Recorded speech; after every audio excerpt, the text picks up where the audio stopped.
On food allergies in America. According to foodallergy.org, up to 15 million people are actually affected by food allergies. That's 5.9 million children. So it shows that the trend is getting worse. Many people eat 3 meals a day and they never have to worry about food allergies. But for those 15 million, it's a reality every single meal they eat. So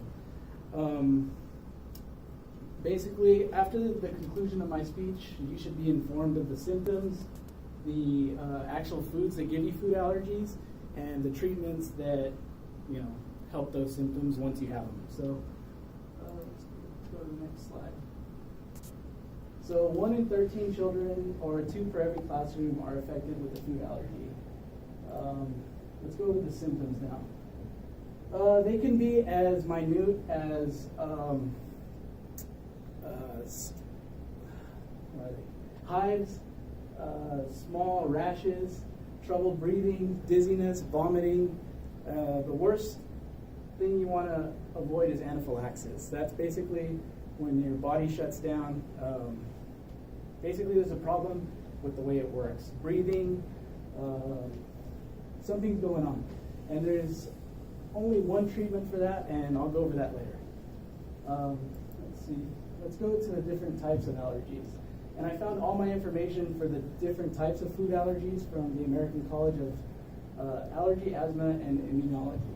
So the first one is corn. And this one is one of the more common or uncommon food allergies, but it does exist. And with so much of our products made of corn, if you have this, I feel sorry for you. So symptoms vary, but it very rarely includes anaphylaxis. So, eggs.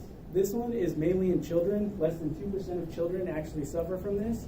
And according to studies, 70% of those kids will outgrow it by the age of 16. So symptoms can be as small as a rash or as severe as anaphylaxis. Fin fish, and this is not to be confused with shellfish. This is kind of like tuna, albacore, I guess, just the different fishes. Let's see. This one can show up at any point in your life, so don't think just because you don't have it now, it just shows up sometimes. And symptoms can be small all the way to anaphylaxis. So meat, this is one that I found very, very interesting. This one can show up at any time. This allergy, it can be any kind of mammal, beef, lamb, buffalo, any of them. And one thing I found, according to Sarah Kodosh of Popular Science, a bite from the Lone Star tick, which is from here in Texas, and it's in other states, but mainly East Texas, so we don't have to worry about it here. But a bite from that tick can eventually get you to have this allergy. So, yeah, it's kind of fun information. All right, milk. This is another of the more common ones, but it only affects children, or mostly children, and most will outgrow this allergy. Any of the symptoms, you can have any of the symptoms from this certain allergy, but it rarely goes to anaphylaxis. So. Peanuts. This is one of the most common ones that most people know about.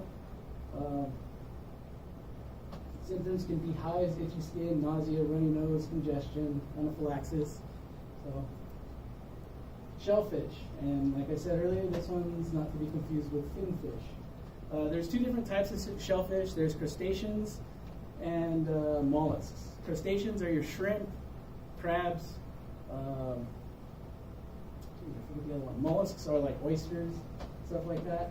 This is one of the more common food allergies, and it sends more people to the emergency room every year for this allergen.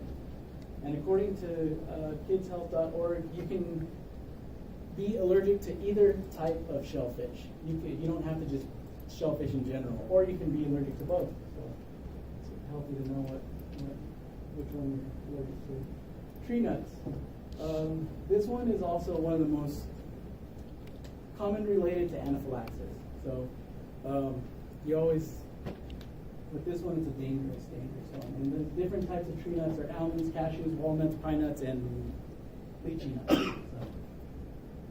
So. Wheat. This is one that I personally am connected to. My wife, she has a, well, not severe gluten allergy, but she has a gluten allergy, so finding a restaurant is impossible. So, let's see. Soy. This is another one that's common in just kids.